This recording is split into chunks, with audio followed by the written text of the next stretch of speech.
Hola, aquí os traemos una especie de serie de mini tutoriales que van a ser transiciones para hacer otros saltos o por así por llamarlo de alguna forma, pero va a ser por ejemplo lo que he hecho yo, el scoot, lo que ha hecho él del taloneo, cosas así. Entonces, en esta pequeña serie, como son simplemente saltos que sirven para enlazar, entonces no van a ser vídeos muy largos, así que nos vamos a saltar presentación y final y todo eso. Entonces van a ser vídeos muy cortos. Simplemente este que va a ser el primero, voy a decir que esta serie es la trae clanfuryparkour, soy Emilio, la explicaré en español.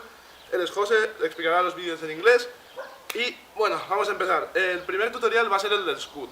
Scoot es la cosa esa que haces así para después hacer una chutada, un cork, piru, back 360, lo que, como queráis llamarlo, lo que queráis hacer. Entonces, lo primero es que tenéis que saber hacia dónde básicamente va vuestro giro. Si por ejemplo tiráis las mortales con giro hacia la izquierda, vuestro scoot será con la mano izquierda. Yo por ejemplo, para tirar cork lo tiro para la izquierda, entonces mi scoot es con la mano izquierda porque cuando haga scoot, mi giro va a ir a la izquierda. Igual que si meto back 360 o lo que sea. Entonces, recordad eso, hacia qué lado va vuestro giro. Porque si tenéis un giro a la derecha y hacéis el scoot a la izquierda, va a ser llegar aquí y hacer ¿what? Entonces, pensad en qué lado hacéis el giro y hacia ese lado aprended el scoot. El scoot es muy fácil, a alguna gente le parecerá una tontería este tutorial, pero es que es muy importante que sepas hacer bien la técnica, porque si tienes un mal scoot, luego para tirar la mortal cogiendo inercia del scoot, si no coges la inercia, no vas a tirar bien la mortal, no te va a salir alta, con bien el giro y todo eso. Entonces, el scoot básicamente es eso. Tenéis que saber hacia qué lado y luego ya decís, vale, giro hacia la izquierda, mano izquierda al suelo. Entonces, lo que hacéis es, atrasáis la pierna izquierda y hacéis una especie de triángulo entre la mano, la pierna derecha y la mano izquierda, un triángulo. Y de ahí ya es cuando subís, saltáis para colocaros al otro lado, me voy a poner de lado, y de aquí es, subís primero para coger inercia y de ahí chutáis, o si queréis hacer una mortal con giro como una piru o back 360, que es lo mismo, cogéis de aquí, hacéis una, otra, y de ahí metéis. Esto cansa. Entonces, básicamente eso, saber hacia dónde va vuestro giro y cómo hacerlo. Si al principio os cuesta mucho hacer scoot, que hay gente que les resulta más fácil empezar con la rodilla, entonces lo que hacéis es, apoyáis pie, rodilla y mano. Pensaréis, ¿para qué? Queda mucho más rancio, por así decirlo, pero es mejor que os sirva de verdad el scoot a que quede bonito. Entonces, podéis empezarlo haciendo aquí con la rodilla y cuando subáis, subís con la rodilla. Entonces, básicamente, caéis y chutáis. La rodilla os servirá para impulsaros más. ¿Vale? Y luego ya cuando lo saquéis bien, apágate, móvil. Apágate. Se apagó. Vale, entonces, cuando ya lo sepáis hacer bien con la rodilla y os dé bien la inercia, ya pasáis a hacerlo bonito, que es el de extendido y de ahí a chutar y todo eso. Entonces, como último quiero decir que os pongáis en una posición cómoda. No hagáis ni un scoot muy cerrado, porque aquí pasar la pierna os va a ser difícil, ni os pongáis aquí así en plan Spiderman, porque no vais a hacer bien el scoot. Sino, coger una posición cómoda para hacer scoot. Y creo que es todo. Y por último os voy a dejar una cosa que es como una especie de idea. Si estáis haciendo un combo de tricking o lo que sea, una forma bastante bonita para entrar a scoot es dando una patada por detrás. Si bajáis la pierna izquierda, la patada sería con la izquierda. Entonces, por ejemplo, hacéis una patada normal primero y de ahí hacéis patada, scoot y de ahí seguís el combo. Es una idea por si lo queréis usar, lo que sea. A mí me gusta hacerlo de vez en cuando y luego de ahí meter una chutada, un cork, lo que sea. Y esto es todo en español. Espero que os gusten y os ayuden en el resto de transiciones que vamos a hacer. Y ahora yo voy en inglés. Hello, welcome. This is another short series of tutorials brought to you by clanfuryparkour, and today and in other days we are going to bring you transitions, mostly used in tricking or sometimes used in free running, not mostly in parkour. So the transitions that we're going to bring to you today, for example, is the ones that I entered with, which would be, in the Spanish translation, would be called healing. It sounds really stupid. It's basically spinning on your heels, hence the word healing. And then from there you can either do a gumby or you can do a different type of cartwheel, and then a side flip, which is another transition, or the other cartwheel, which is a different type of cartwheel, which we will explain later in a different video of transitions. So you be able to after that do a flick flag, or you can do a backflip, or you can do a backflip 360, or or stuff like that. And the one that Emilio entered on this initial tutorial was the scoot, which is that movement there, which we're going to explain to you in this video now.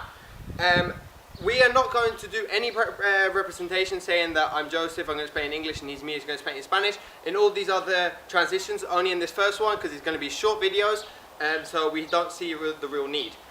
So now, we'll get down to the business of doing, in this tutorial, which will be the scoot. Now, the scoot is as we said in the title, is a transition of tricking. The most important part is to know where you're going to spin. Now, when I mean spin, I mean rotate in the air. If you're going to do a cork, if you're going to do a back 360, or any type of their movements. The way to know which way you're going to spin, obviously, is to do both ways and to find which one's more comfortable. Now, if you're going to spin left ways, so spin left side, you want to put your left hand on the floor. Now, to start off this movement, your feet are going to go back as I'm demonstrating right now, and your hand is going to touch the floor. Now this formation, if you look from above, it looks like a triangle, which is very important. Don't go 2 feet and go like that down, and don't go too far and go back. It has to be a triangle. Feet separate, one further behind, one further in front, and then your arm, your left arm or your right arm, depending on which way you're turning, needs to go as in a formation of a triangle. Now, after you've found out which way you can spin, then now is when you get down to where you need to put your feet after you kick. Now, there are 2 ways you can do this. One, it's more decorative. The other one isn't that decorative, but it would help for beginners. Now, the one that isn't that decorative, which is the one I'm going to start off with, is once you, in your form of a triangle, you go down on your knee. So if you're turning left, if you're spinning left ways, your left knee is going to touch the floor as well as your left hand is going to touch the floor. Now, from this, you would get more momentum. Why? Physically, I have no idea.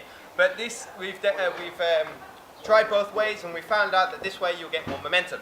So, what you have to do from here is hand on the floor, and then when you kick, you're going to jump up. So, in the end, your foot is going to be straight, and then you're going to put it as far away as you can, and then with your right foot, which was the one further back, is going to lift up, not touching the floor, and go into either a cork, or a back 360, or or a different type of tricking movement. Now, if for a back 360 you will find it's going to be quite hard to do it with your feet separate. Now, if your feet needs to be together, the most important thing is don't think that your feet is going to be together like as it would be in a cartwheel. Because if it does it, you don't go from your knee to your legs straight and then from there jump up, because you'll lose all the momentum. What you need to do is your back leg, once it goes forward, needs to kick, and then your feet come together, and then you spin. That's very, very important. Go away. Right, now, sorry for this distraction. We have a cat on the field. Right, now, after you've found, like, depending on what movement you want to do, if you do it feet separate or feet together, you will be most likely ready to do with your feet, with your foot upwards. Now, as I said before, you will lose a bit of momentum, but if you can kick strongly enough, you should be able to do the same movement with the same potential, and it will look better than starting on your knee. Now, if you're doing a combo of tricking movements, and you think, like, you come to a tricking movement, you know, you do a kick, and then you're like, right, so now I have to go back, put my knee down, and it just like cuts all the fluidness out of it. It's not fluid at all. It doesn't flow with the movement. So the best thing that we've found out, which I'm sure most of all for people who do tricking a lot of time have most likely already discovered, but for people who are starting tricking, it's a good way of doing a normal kick, and then from there, this leg goes backwards, and then when it goes back, now you're in the movement already do the scoot, and then from there you can carry on doing cork, feet together, back 360, or you can do any other movement like kick the moon or anything like that. That's basically it. As I said, this is the intro of the movement, intro of the video, sorry, and we will not be representing ourselves at the beginning of the next transitions, which, as I said before, is going to be the heeling, which will be the movements on your heels, which will be the first cartwheel to go into then into a side flip, to be a different cartwheel to then go into a flick flack or a backflip, or the scoot, which is the one that we have demonstrated and explained properly like now. That's basically it for the tutorial, guys. Thank you very much, and we will see you in the next transition video. Goodbye.